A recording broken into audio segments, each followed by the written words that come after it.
जब गुलिस्तां को खो की जरूरत पड़ी, सबसे पहले ही गर्दन हमारी कटी। फिर भी कहते हैं मुझसे ये अहले वतन, ये वतन है हमारा तुम्हारा नहीं।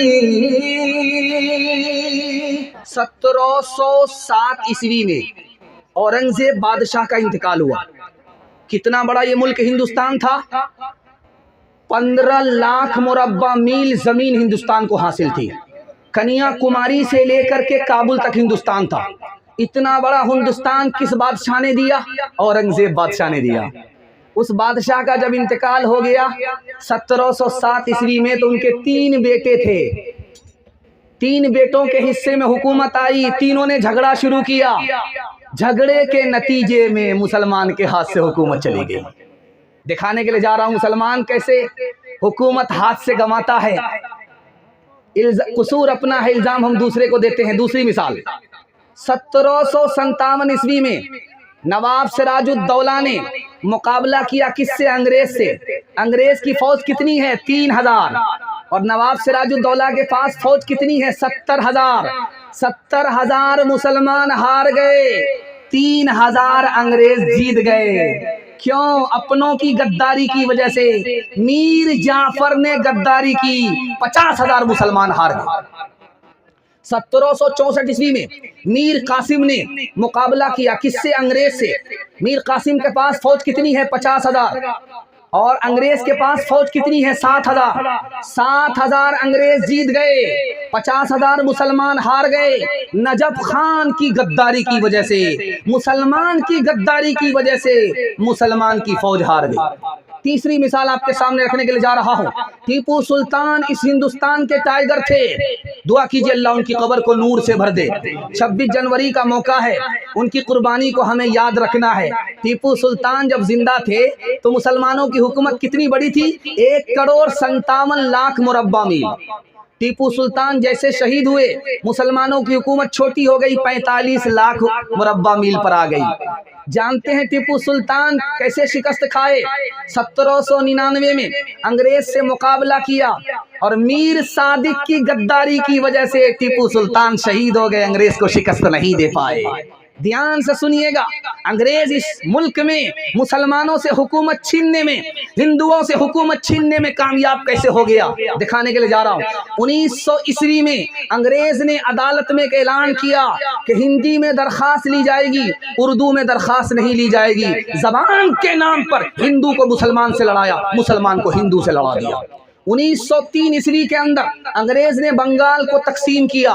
मुसलमानों से कहा तुम्हारी तादाद वहां ज्यादा होगी, हिंदुओं से कहा तुम्हारी तादाद यहाँ ज्यादा होगी। तादाद के नाम पर मुसलमान को हिंदू से लड़ाया, हिंदू को मुसलमान से लड़ाया। तीसरा तरकश अंग्रेज का 1906 ईस्वी में अंग्रेज ने 2 जमात बनाई। एक पार्टी का नाम रखा मुस्लिम लीग, एक पार्टी का नाम रखा हिंदू महासभा। ये दोनों पार्टी किसने बनाई? अंग्रेज ने बनाई। कौम के नाम पर अंग्रेज को मुसलमान से लड़ाया, हिंदू को मुसलमान से लड़ाया, मुसलमान को हिंदू से लड़ा दिया। 1922 ईस्वी में एक स्वामी थे, उसका नाम था श्रद्धानंद। उन्होंने शोषा छोड़ा कि मुसलमान बाहर से आए, इन्होंने यहाँ के हिंदू को जबरदस्ती मुसलमान बनाए। अब उनसे पूछिए कि अगर जबरदस्ती मुसलमान बनाया यहाँ के हिंदुओं को, तो हिंदू की तादाद ज्यादा क्यों है, मुसलमान की तादाद कम है? इसका मतलब है ये सफेद झूठ है। आपको याद होगा, आपका सर फख्र से ऊंचा होगा कि अल्लाह ताला ने जन्नत से धरती पर जब आदम को उतारा तो मक्के मदीने में नहीं उतारा, हिंदुस्तान में उतारा। और आदम जो इस्लाम लेकर के उतरे जन्नत से, हिंदुस्तान में उतरे। और मुसलमान आदम के दौर से इस मुल्क में आबाद है। मुसलमान जहां मरता है वहां दफन होता है, उसका ईमान है जब क़यामत कायम होगी तो जहां उसकी कब्र है वो वहीं से उठाया जाएगा। हमारा ये मुल्क कब से है? आदम के ज़माने से है। हमारा इस्लाम कब से है? आदम के ज़माने से है। और हमारा ईमान है कि हमारी कब्र यहाँ है तो क़यामत में हम यहीं से उठाए जाएंगे, अल्लाह के दरबार में हाजिर होंगे। तो मरते मरते जीते जीते हिंदुस्तान से हमारा मजबूत ताल्लुक रहेगा। हाथ उठा दीजिए इंशाअल्लाह। अपना घर होगा, दूसरा मालिक होगा, हाथ उठाइए इंशाअल्लाह। यहाँ फंस गए।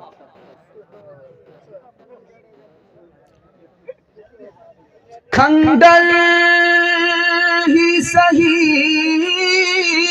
ऐ दोस्त अजमत के निशान है, पोशीदा इसी खाक में शाहान जहां है।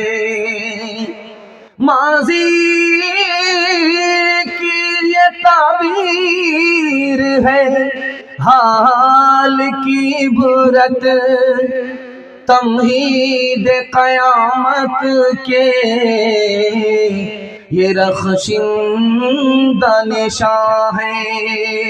पंजाब को खेती का दहन किसने दिया था, भोपाल को अंदाज सुखन किसने दिया था, कश्मीर को तुर्शिदा बदन किसने दिया था, मीनार किला ताज कोहन किसने दिया था।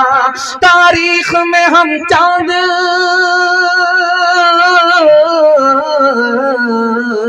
तारीख में हम चांद सितारे ही मिलेंगे, पत्तों पे सभी नाम हमारे ही मिलेंगे, पत्तों पे सभी नाम हमारे ही मिलेंगे।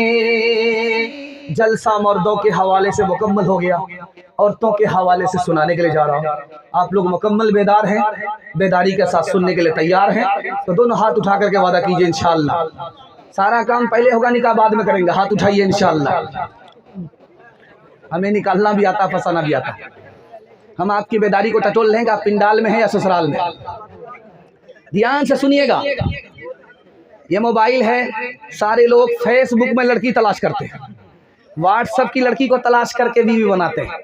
कितना बड़ा नुकसान होता है दिखाने के लिए जा रहा हूँ। ध्यान से सुनिएगा, बिल्कुल आपको टेलर दिखा रहा हूँ, आईना दिखा रहा हूँ, बाईपास ले जा रहा हूँ। सालन हमारा पकता है, चूल्हे में जल जाता। सालन पकता है, चूल्हे में जल जाता है, तो देखिएगा उस जलने का असर सालन में महसूस होने लगता है, खाया नहीं जाता है। अगर आपका सालन चूल्हे में जल गया तो खाया नहीं जाता।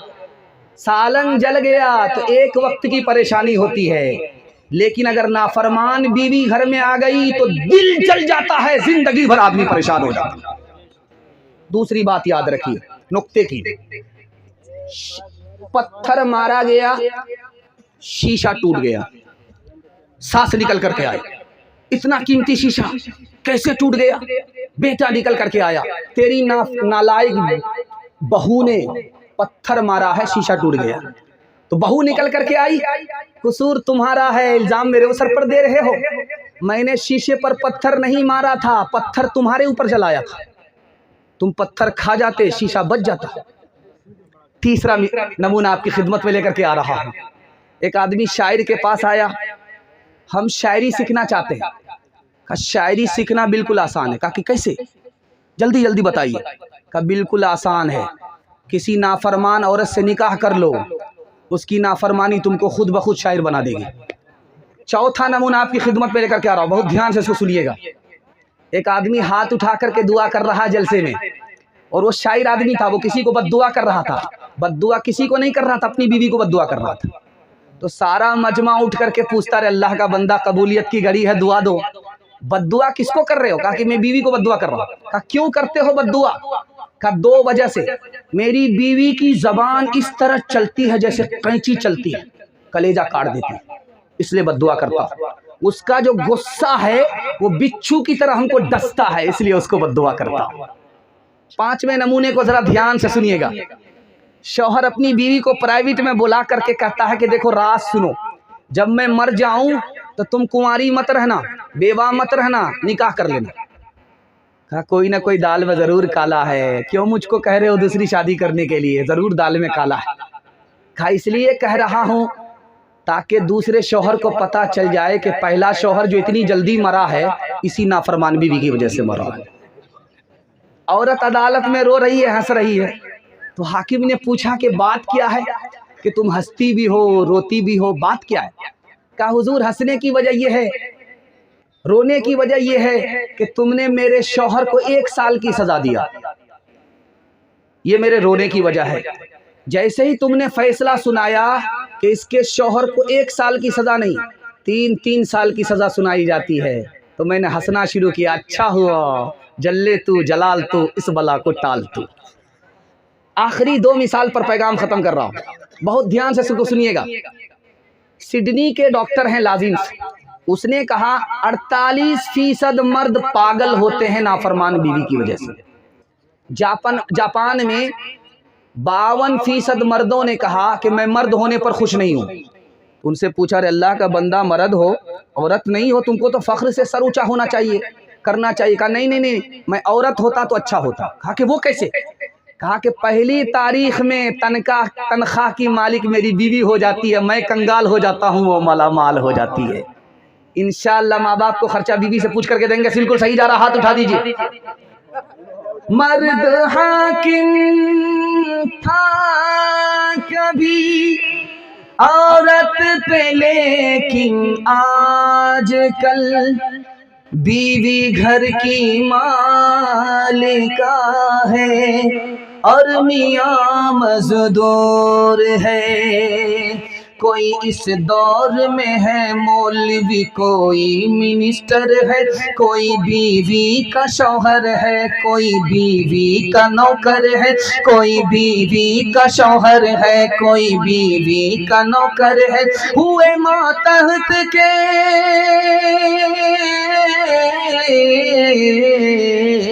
हुए मातहत के मातहत ऐसा इनकलाब आया। मियाँ है दफ्तरी दफ्तर में और बीवी मनीजर है, मियाँ है दफ्तर में और बीवी मनीजर है। दूसरा पैगाम जल्दी से निकल जाएगा, अल्लाह करे कि आपके दिल तक पहुंचे। लतीफ़े के अंदाज में आपको सुना रहा हूं, लेकिन सच्चाई आपके दिल तक पहुंचा रहा हूं। अल्लाह करे कि दिल तक सच्चाई पहुंच जाए। मैं आपसे वादा लेना चाहता हूं कि आप बेटे से ज़्यादा बेटी को तालीम दिलाएंगे। हाथ उठा करके वादा कीजिए इंशाअल्लाह। काम ज़्यादा लेंगे, तालीम कम देंगे। हाथ उठाइए इंशाअल्लाह। ध्यान से सुनिएगा, जल्दी से निकल जाएगा। बिल्कुल जलसा किनारे लग गया है। 2 पैगाम सिर्फ मेरे बाकी हैं, उसके बाद मेरे हिस्से का जलसा मुकम्मल हो जाएगा। अल्लाह आपके सुनने हमारे सुनाने को बेहद कबूल फरमाए। ध्यान से सुनिएगा। एक लड़की सड़क से गुजर रही है, एक लड़का मन चला उसके पीछे आया, उसने कुरान की आयत पढ़ दी, ज़य्यन्नाहा लिन्नाज़िरीन। देखने की चीज तो ये लड़की है जो जा रही है। वो लड़की कितनी पढ़ी लिखी थी, उसने कहा हफिज़नाहा मिन कुल्ली शैतानिर रजीम। उसने कुरान की आयत पढ़ दी, ताक झांक करने वाला शैतान होता है, शैतान से अल्लाह की पनाह। लड़का तीसरी आयत पढ़ता है, नुरीदु अन नअकुल मिनहा व तत्मइन्न कुलूबुना। हम तुमसे फायदा उठाना चाहते हैं। तो लड़की पढ़ी लिखी थी, उसने चौथी आयत पढ़ी, लन तनालुल बिर्र हत्ता तुनफिकू मिम्मा तुहिब्बून। मुझसे निकाह करो तभी फायदा उठा सकते हो, मुझको महर दो तभी फायदा उठा सकते हो। तो लड़का गरीब था, उसने आयत पढ़ दी, वल्लज़ीना ला यजिदून निकाहा। मेरे पास तो महर के पैसे ही नहीं है। तो लड़की पढ़ी लिखी थी, कुरान की आयत कहती उलाइका अन्हाम मुबअदून। तो खड़े खड़े क्या देखते हो, जाओ भाटो, दूर हटो, सामने क्यों खड़े हो। तो खिसियानी बिल्ली खंबा नोचे। लड़का जाते जाते बद्दुआ दे रहा है, लानतुल्लाहि अलैक, अल्लाह की लानत तुम्हारे ऊपर हो। तो लड़की पढ़ी लिखी थी, कुरान की आयत से जवाब देती है, लिज़्ज़करी मिस्लु हज़्ज़िल उन्सैन। मुझ पर सिंगल लानत है, तुम्हारे ऊपर डबल लानत है। दूसरी मिसाल आपकी खिदमत में लेकर के आ रहा हूं। आप देखेंगे कि 40 साल की उम्र में दाढ़ी के बाल भी पक जाते हैं और सर के बाल भी पक जाते हैं। और नबी सल्लल्लाहु अलैहि वसल्लम 63 साल की उम्र में थे, दाढ़ी से और सर से 17 बाल पके थे, सिर्फ 17 बाल। अभी क्या है कि 40 साल की उम्र में दाढ़ी भी पक जाती है, सर के बाल भी पक जाते। क्या मतलब हुआ? उस जमाने में उम्र में बरकत थी, इस जमाने में उम्र में बरकत नहीं है। जबकि 40 साल का आदमी मुकम्मल जवान होता है, वो बूढ़ा नजर आ रहा है, दाढ़ी पक जाती है। तो एक बादशाह आईना देख रहा था, देखा तो दाढ़ी पक गई, बड़ा मायूस हुआ। देखा सर के बाल पक गए, बड़ा मायूस हुआ। उसकी नौकरानी जो झाड़ू लगाने वाली थी, वो देख रही थी कि बादशाह सफेद बाल से मायूस हो रहा है। वो करीब आई, कहा हुजूर मैं आपको दुआ देती हूँ, आपकी उम्र इतनी लंबी हो, इतनी लंबी हो, इतनी लंबी हो कि आप बूढ़ा होते हुए बेटा को भी देखें, पोता को भी देखें। आपको सफेद बाल से मायूस होने की जरूरत नहीं है, इसने आपके हुस्न जमाल में इजाफा कर दिया। जिस बादशाह की मायूसी उसको मायूस कर रही थी, उसकी दाढ़ी उसको मायूस कर रही थी, पढ़ी लिखी लड़की के हौसले ने उसको दोबारा जवान कर दिया। दूसरी मिसाल आपके सामने आ रही है, ध्यान से सुनिएगा। बादशाह बड़ा खुश था, सारे दरबार के लोगों से कहा आज मैं बड़ा खुश हूं, तुमको एक ऐलान देता हूं, जो जिस पर हाथ मारेगा वो उसका हो जाएगा। जिसको जहां मौका मिला हाथ मारा, किसी ने दूसरे ही की जेब में हाथ मार दिया। जिसको जहां मौका मिला सोने पर हाथ मारा, चांदी पर हाथ मारा। एक लड़की काली कलोटी नौकरानी बादशाह के सर के सामने खड़ी है, वो किसी पर हाथ नहीं मार रही है। तो बादशाह ने कहा रे बेवकूफ़ लड़की, सबने हाथ मार लिया, जिसको जहां मौका मिला हाथ साफ कर लिया, तू खड़ी खड़ी क्या मुंह देख रही है? अब बादशाह सलामत, मेरी एक शर्त है, मैं जिस पर हाथ मारूंगी वो मेरा हो जाएगा। बादशाह ने कहा जरूर हो जाएगा। उसने झट से बादशाह के सर पर हाथ मार दिया। अब सारे लोग जो सोना लूट करके खड़े थे, 9-2-11 होने वाले थे, वो मारे शर्म के पानी पानी हो गए कि घाटे में तो हम ही लोग रहे। जिसने बादशाह को हासिल कर लिया, सारी बादशाहत उसके हिस्से में चली गई। तीसरा नमूना आपकी खिदमत में लेकर के आ रहा हूँ। तारीख इस्लाम में एक सुल्तान गुजरा, उसका नाम सुल्तान हमीद था। सुल्तान हमीद बहुत बड़ा सुल्तान गुजरा। उसका अपना स्टाइल था, लाइफ स्टाइल था। जब वो खाना खाता था तो घर से बाहर निकल जाता था, बाग बगीचे में उसका पलंग लगता था, पलंग में फूल बिछाया जाता था, उसमें वो कैलूला करता था, 2 पहर का आराम करता था। उस पलंग के ऊपर जो फूल लगाती थी उस लड़की का नाम था जीनत, वो नौकरानी थी, वो फूल का बिस्तर लगा रही थी। उसको एहसास हुआ कि बादशाह फूल के बिस्तर पर रोजाना सोता है, फूल के बिस्तर का मजा कैसा होता है। आज मैं सो करके देखती हूँ, बादशाह को आने में देर है। जैसे ही वो सोती है, थकी मारी थी, थकी मांदी थी, जैसे ही सोई आंख लग गई, बादशाह जो आए तो देखा कि वाह कितनी बदतमीज लड़की है, मेरे बिस्तर पर सो रही। कोड़ा निकाला, बरसाना शुरू किया। लड़की हंसने भी लगी, लड़की रोने भी लगी। बादशाह को बड़ी हैरत हुई, मैं इसको मार रहा हूँ, ये हंस रही है, बड़ी हैरत हो रही है। रोना तो समझ में आ रहा, हंसना क्यों है? तो लड़की से पूछा कि लड़की बदतमीज, मैंने तुम्हें गलती पर मारा, तू हंसती क्यों है? कहा हुजूर हंसने की वजह यह है, मैं थोड़ी देर आपके बिस्तर में सोई, मुझे आपने इतने कोड़े मारे और आपने इसी बिस्तर पर बचपन से 55 किया है, खुदा तुम्हें कितने कोड़े मारेगा, इस ख्याल से मुझे हंसी आ रही है। जो बादशाह मगरूर था वो अल्लाह का दुर्वेश बन गया। पढ़ी लिखी लड़की की नसीहत का जुमले का असर दरिंदे को इंसान बना दिया। आखिरी मिसाल है, पैगाम को खत्म कर रहा हूं। ये मुल्क था, बाबर के खानदान में हुकूमत नहीं थी, लोधी इब्राहिम लोधी हुकूमत करता था। बाबर ने सोचा मैं चुपके से आऊंगा, हमला करूंगा, इब्राहिम लोधी के खानदान से हुकूमत निकाल लूंगा। वो भेष बदल करके आया, सराय में आया, भूख लगी, एक बुढ़िया खाना पका रही थी, उससे कहा कि अम्मा खाना बनाओ, मुझे भूख लगी है। बुढ़िया ने जल्दी में खिचड़ी बना करके बाबर के सामने रख दिया। बाबर ने बीच से लुकमा उठाया। बुढ़िया ने कहा कि तू बाबर मालूम होता है। कहा कि अम्मा तुम्हें कैसे पता चल गया? मैं तो भेष बदल करके आया हूं, तुम्हें कैसा पता चल गया? कहा तूने बीच से लुकमा उठाया, बाबर बीच से हमला करेगा, इससे मैंने अंदाजा किया कि तू ही बाबर है। रात का सन्नाटा था, चराग जल रहा था, कांटे में कपड़ा बुना जा रहा था। आज भी देखते हैं कि औरतें स्वेटर वगैरह कांटे वगैरह में बुनती हैं। तो चराग जल रहा था, रात में कपड़ा बुन रही थी औरतें। बादशाह की सवारी जा रही थी और बादशाह कान लगाए हुआ था कि कौन मेरे खिलाफ जासूसी कर रहा है। तो एक लड़की बोलती वो जा रहा है, दूसरी लड़की कहती वो नहीं है, तीसरी लड़की कहती वही तो है।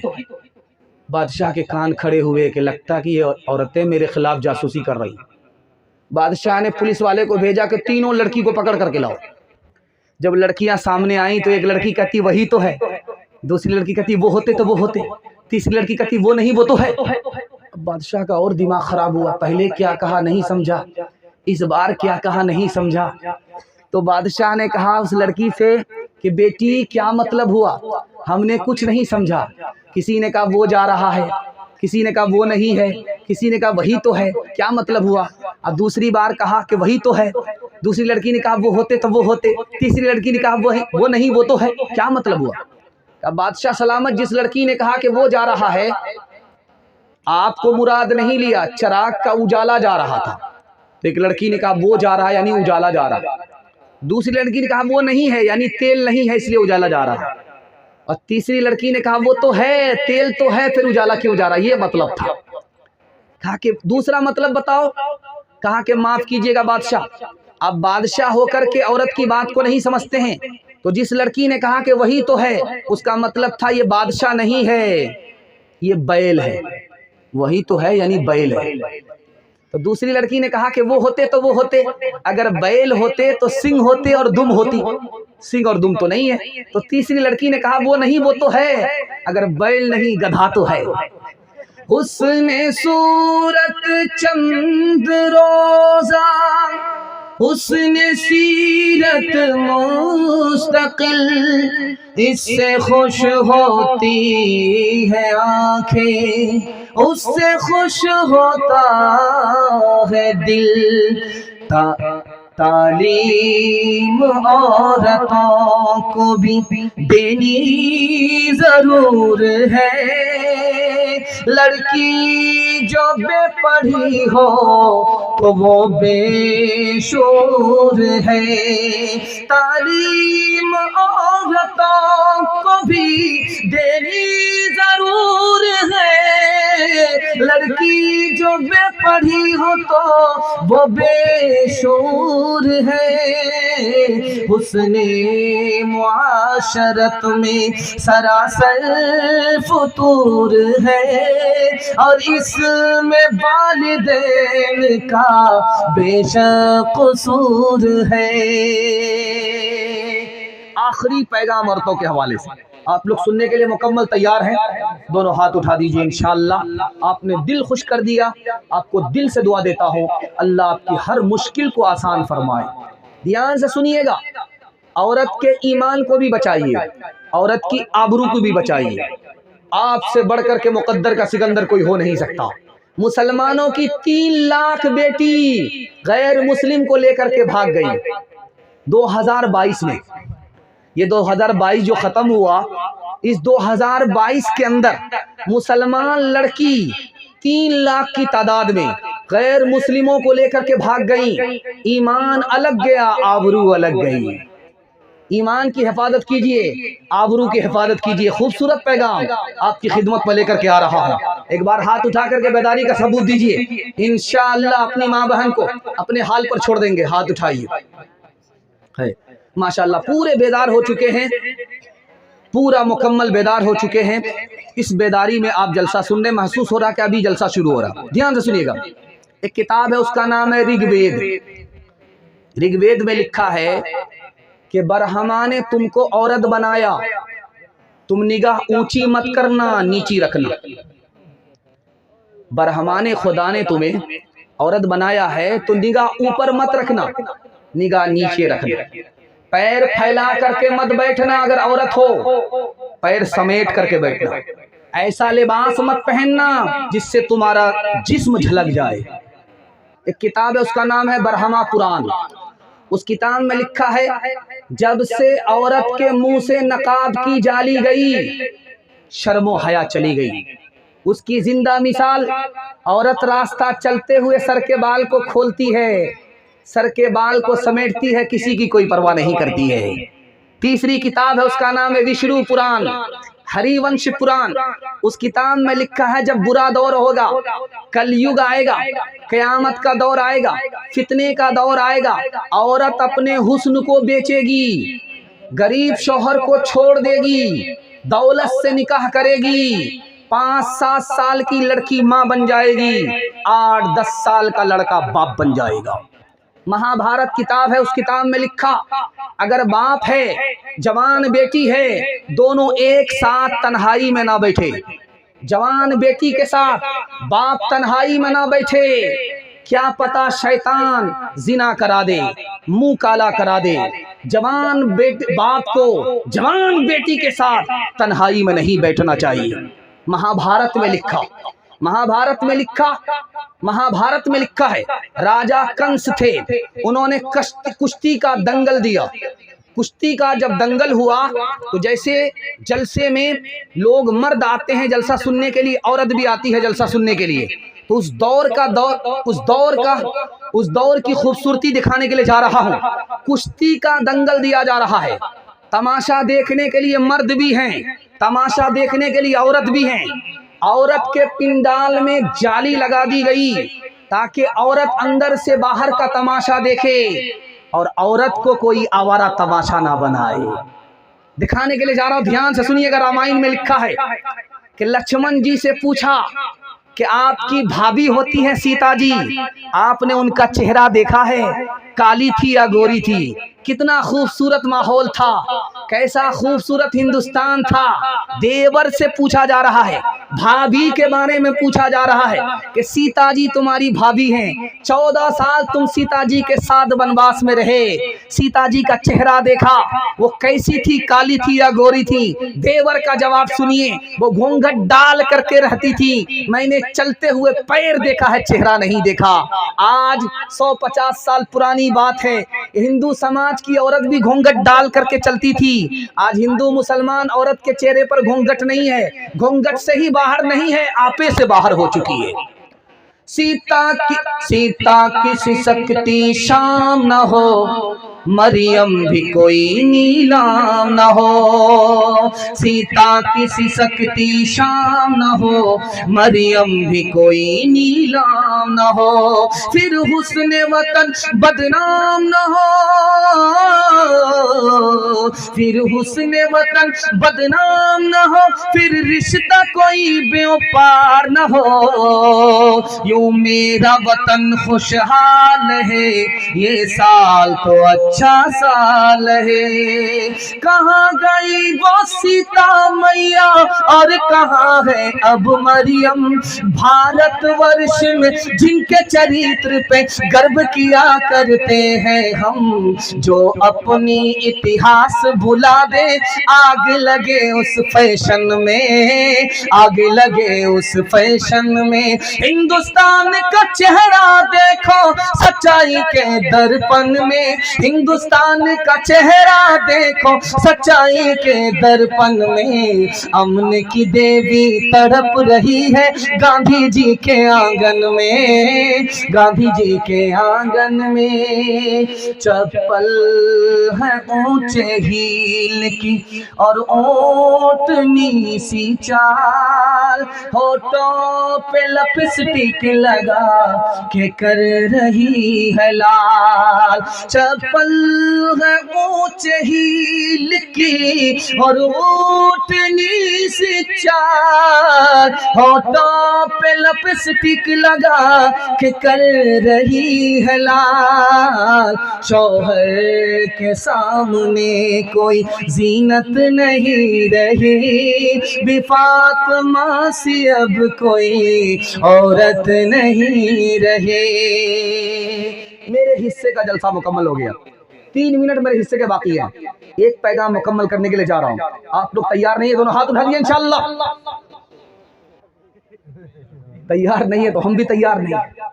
ध्यान से सुनिएगा, 3 मिनट का आखिरी पैगाम। बेटी जा रही है ससुराल, तो माँ ने उसको नसीहत किया कि बेटी ससुराल जा रही हो, रानी मत बनना। ससुराल जा रही हो, रानी मत बनना, नौकरानी बन जाना। तुम इधर नौकरानी बनोगी, तुम्हारा शौहर तुम्हारे लिए नौकर बन जाएगा। दूसरी बात कहा माँ ने, बेटी ससुराल जा रही हो, शौहर से दूर दूर भी मत रहना, वरना वो तुमको भूल जाएगा। बेटी शौहर के साथ बराबर साथ में मत निकलना, साये की तरह शौहर पर सवार मत रहना, वरना उसको तुमसे दुश्मनी हो जाएगी। बाप ने बेटी को रुखसत किया है, 3 नसीहत किया है। बेटी ससुराल जा रही हो, गुस्सा मत दिखाना, वरना तलाक पड़ जाएगी। बेटी ससुराल जा रही हो, शौहर को डांटना नहीं, वरना मोहब्बत कम और खत्म हो जाएगी। बेटी ससुराल में अटीचर फटीचर मत रहना, साफ सुथरे कपड़े पहनना, आंख में सुरमा लगा करके रहना, वजू करके रहना, ताकि शौहर जब तुमको देखे तो उसकी आंख भी ठंडी हो, उसका दिल भी खुश हो जाए। आखिरी नसीहत सुनाने के लिए जा रहा हूँ, ध्यान से सुनिए, के बाद आपसे लेना चाहता हूँ। बेटी की तरफदारी में दामाद को जेल भेजेंगे, हाथ उठाइए इंशाल्लाह। खैर माशाल्लाह, डिस्क ब्रेक मार करके साबित कर दिया कि मुकम्मल बेदार है। खैर अल्लाह आपकी बेदारी को सलामत रखे। ध्यान से सुनिएगा। बेटी फातिमा अपने नबी के पास आई, कहा अब्बा हुजूर, चक्की चलाते चलाते हाथ में गट्ठर पड़ गए, एक नौकरानी दे दो, आटा निकाल देगी। अब्बा हुजूर, कुएं से पानी खींचते खींचते हाथ में गट्ठर हो गए। अब्बा हुजूर, एक नौकर दे दो, वो पानी निकाल देगा। तो बाप ने क्या कहा, बेटी ये दुनिया उसके लिए है जिसके लिए वो दुनिया नहीं, बेटी ये दौलत उसके लिए है जिसके लिए वो दौलत नहीं। तुम नौकर मांग रही हो, नौकरानी मांग रही हो। मूसा अलैहिस्सलाम को 10 साल अपनी बीवी के लिए एक ही बिस्तर था, उन्होंने गरीबी पर सब्र किया। बेटी गरीबी पर सब्र करोगे, अल्लाह जन्नतुल फिरदौस में दर्जा बुलंद करेगा इंशाअल्लाह। मालदार से अपनी बेटी का निकाह करेंगे, चाहे जैसा हो। हाथ उठाइए। खैर माशाअल्लाह, पूरा सबूत दिया है। इफलास से था सईदे पाक का ये हाल, घर में कोई कनीज न कोई गुलाम था। घिस घिस गई थी हाथ की दोनों हथेलियाँ, चक्की के पीसने का जो दिन रात काम था। अट जाता था लिबास मुबारक गुबार से, झाड़ू का मशगला जो हर सुबह शाम था। यो यो अट जाता था लिबासे मुबारक गुबार से, झाड़ू का मशगला जो हर सुबह शाम था। यूं की है अहले बैत मुतहिरीन जिंदगी, ये माजराए दुख्तरे खैरुल अनाम था। जा जा बेटी अज ससवार, उजिया कह रही हो बटी हो प्यार, मत रखी हो सासू से बैर, फूकी फूकी के रखी हो पे, रोज पढ़ी हो बेटी कुरान, रोज करी हो ताज़ा ईमान। अल्लाह को 3 चीजें पसंद हैं, वो 3 चीजें क्या हैं? जिब्रील को 3 चीजें पसंद हैं, वो 3 चीजें क्या हैं? ये मेरा पहला सवाल है। दूसरा सवाल है, अबू बकर उमर अली उस्मान रजी अल्लाह अन्हुम को 3 चीजें पसंद हैं, वो पसंदीदा चीजें क्या हैं? ये मेरा दूसरा सवाल है। तीसरा और आखिरी सवाल है, हमारे नबी को, आखिरी नबी को 3 चीजें दुनिया की पसंद हैं, वो 3 चीजें क्या हैं? पहली और दूसरी तीसरी। मुकम्मल बेदार हैं, सुनने के लिए तैयार हैं, दुआ तक साथ देंगे? हाथ उठा दीजिए इंशाअल्लाह। 3 सवाल है, पैगाम आ रहा है, बिल्कुल आज को बाईपास ले जा रहा हूँ। आप बाकी रहे, बचे रहे, दिल से दुआ देता हूँ कि आप देखने के लिए जलसा नहीं आए हैं, सुनने के लिए आए। अल्लाह आपके हौसले को सलामत रखे। मेरा पहला सवाल था, अल्लाह को 3 चीजें पसंद हैं, बंदों का सब्र पसंद है, बंदों का फाका पसंद है, बंदों की कुर्बानी पसंद है। जिब्रील फरिश्ते को 3 चीजें पसंद हैं, भटके हुए को रास्ता बताना जिब्रील को पसंद है, गरीबों की मदद करना जिब्रील को पसंद है, गरीबों से मोहब्बत करना जिब्रील को पसंद है। अबू बकर को 3 चीजें पसंद हैं, नबी के निकाह में अबू बकर की बेटी अबू बकर को पसंद। अबू बकर सहाबी हैं, नबी पर माल खर्च करते हैं, दिल खुश होता है, अबू बकर को पसंद। नबी का चेहरा देखते हैं, आंख ठंडी हो जाती है, अबू बकर को पसंद। उमर को 3 चीजें पसंद, नेक काम करना, दूसरे को नेक काम का हुक्म देना, गुनाह छोड़ना, दूसरे को गुनाह छोड़ने की ताकीद करना, फटे पुराने कपड़े को पैबंद के साथ पहनना अब उमर को पसंद है। उस्मान को 3 चीजें पसंद, भूखे को खाना खिलाना, नंगे को कपड़ा पहनाना, कुरान की तिलावत करना उस्मान को पसंद। अली को 3 चीजें पसंद, गर्मी का रोजा रखना, मेहमान की मेहमान नवाजी करना और दुश्मन से मुकाबला करना अली को पसंद। और हमारे नबी को 3 चीजें पसंद, खुशबू पसंद, औरत पसंद, नमाज पसंद, कि नबी की आंख नमाज से ठंडी होती थी। इंशाअल्लाह नमाज जिंदगी भर पढ़ेंगे, हाथ उठाइए इंशाअल्लाह। बेटा से आंख ठंडी होगी, बेटी से मुंह काला होगा, हाथ उठाइए इंशाअल्लाह।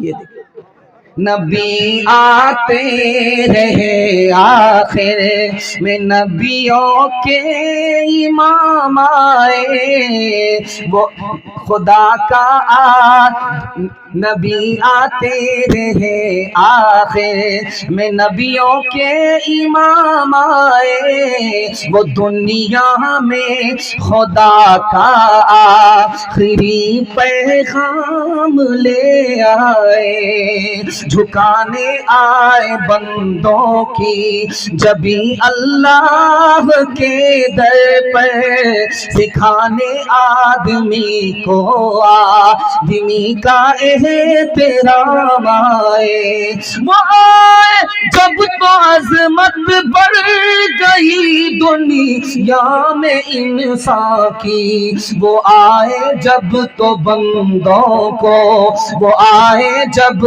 तो बंदों को फरिश्तों के सलाम आए, वो आए जब तो बंदों को फरिश्तों के सलाम आए। खाता खुल रहा है, पहला पैगाम कुरान के हवाले से आ रहा है।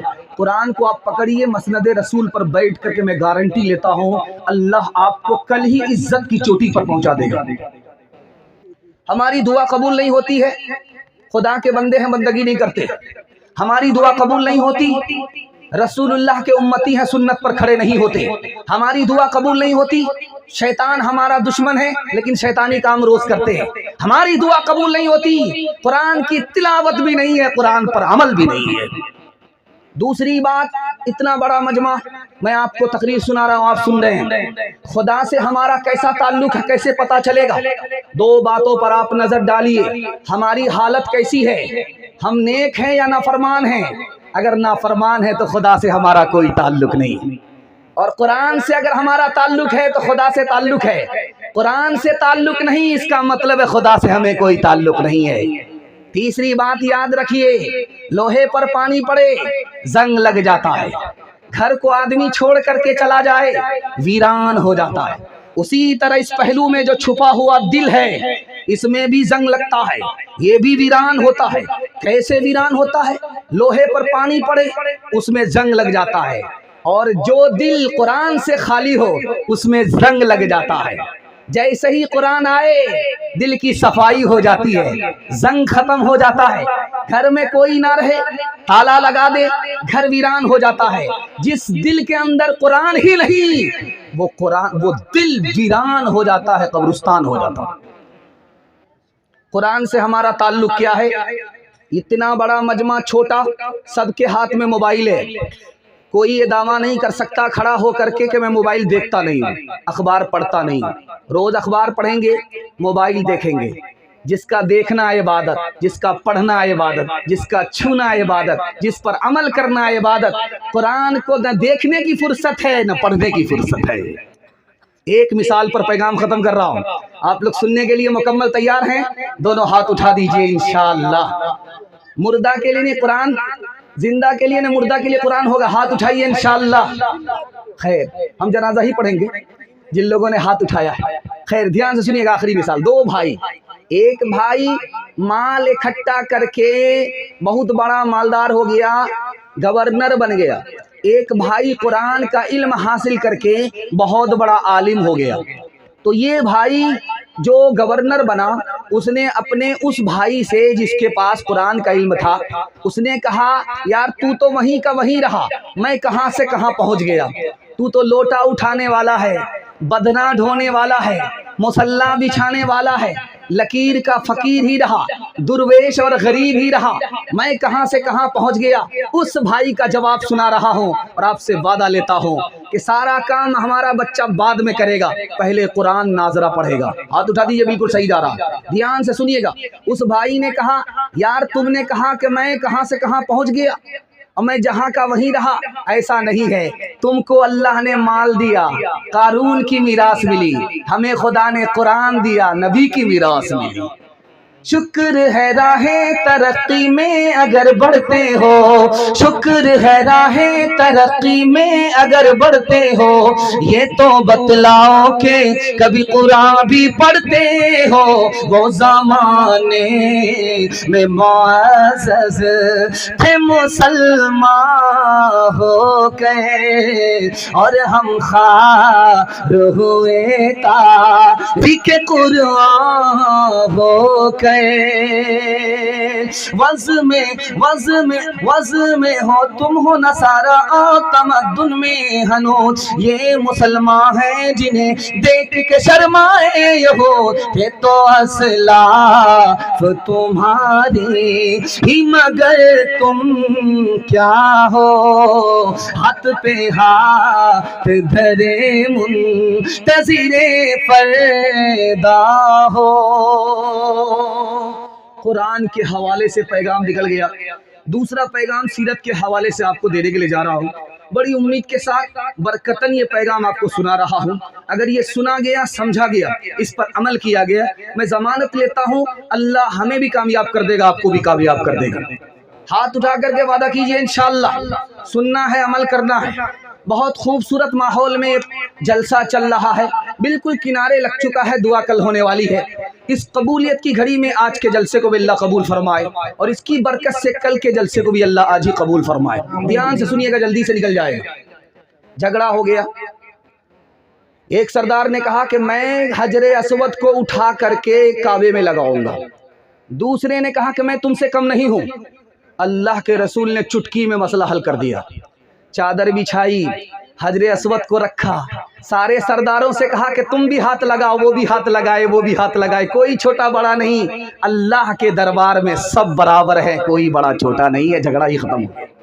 दूसरी बात याद रखिए जो मैं आपके सामने रखने के लिए जा रहा हूँ, बहुत ध्यान से इसको सुनिएगा।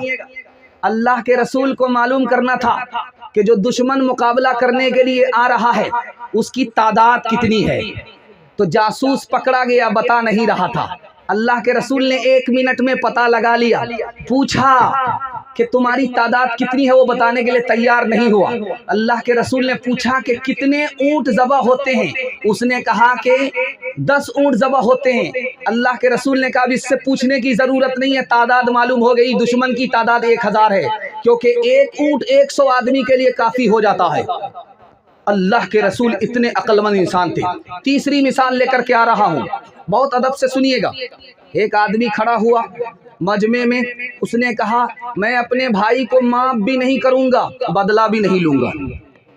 अल्लाह के रसूल ने कहा यार कैसा आदमी हो, माफ कर दो या तो बदला ले लो, बदला ले लो या माफ कर दो। माफ भी नहीं करना चाहते हो, बदला भी नहीं लेना चाहते हो, कैसे आदमी हो। अगर तुमने उसे कत्ल कर दिया तो जैसे वो कातिल वैसे तुम। वो हाथ छोड़ करके खड़ा हो गया, या रसूल अल्लाह मैं इसको माफ करता हूँ। अल्लाह के रसूल ने अकल लगाया और अकल लगाने से वो आदमी मजबूर हो गया दूसरे को माफ करने के लिए। तीसरी मिसाल लेकर के आ रहा हूँ, बहुत ध्यान से सुनिएगा।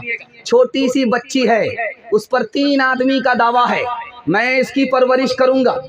हजरत अली ने कहा, हजरत जैद ने कहा मैं इसकी परवरिश करूंगा, हजरत जाफर ने कहा मैं इसकी परवरिश करूंगा। अल्लाह के रसूल का कितना खूबसूरत फैसला है, सुनाने के लिए जा रहा हूँ। अल्लाह के रसूल ने कहा अली इसकी परवरिश नहीं करेंगे, जैद इसकी परवरिश नहीं करेंगे। इस लड़की की खाला जाफर के निकाह में है और खाला माँ की तरह होती है, इसलिए जाफर परवरिश करेंगे। इंशाअल्लाह मुंह देख करके फैसला करेंगे, हाथ उठाइए इंशाअल्लाह। अपनों को नजरअंदाज करेंगे, गैर को सजा देंगे, हाथ उठाइए इंशाअल्लाह। ये देखिए, जब नूरे हिदायत दुनिया में जब नूर हिदायत दुनिया में चमका दिया कमली वाले ने, बातिल को मिटा कर दुनिया में देखे ला दिया कमली वाले ने। जो राज अभी तक खुल न सका बाबे खिरद से दुनिया में, वो राज इशारों में हमको समझा दिया कमली वाले ने।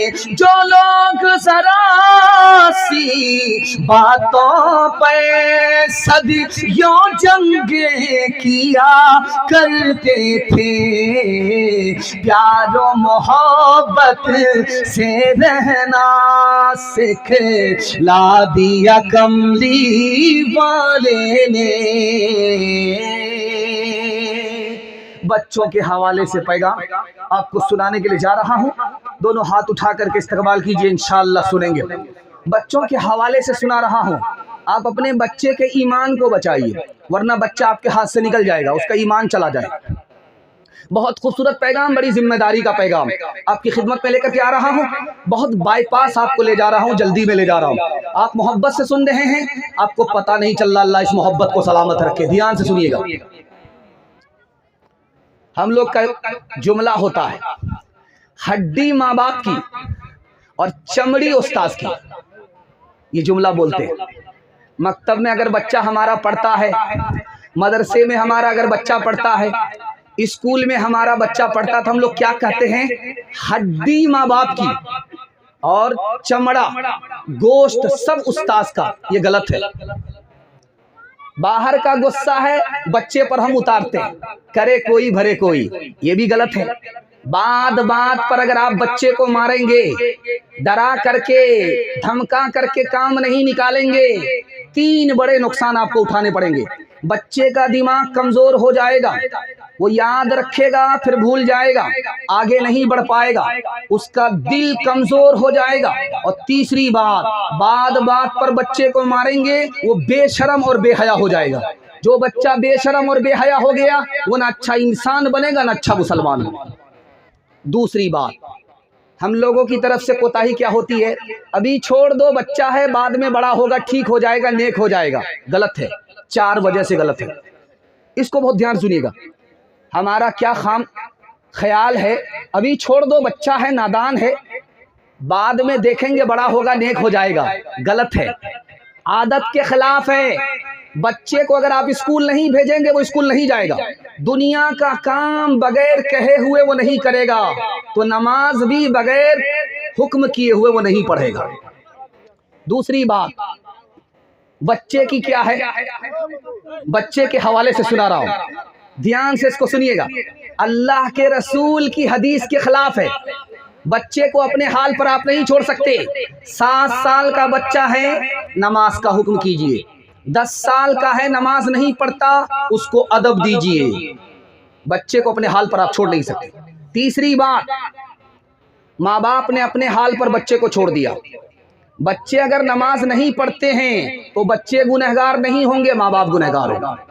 आप कहिए, चाहे वो पढ़े या ना पढ़े, लेकिन आपको नमाज के लिए कहना है। चौथी बात, जिस बच्चे की आदत बचपन में नमाज पढ़ने की नहीं बनी, वो जिंदगी भर नमाज नहीं पढ़ता है। आदत तो बचपन में बनती।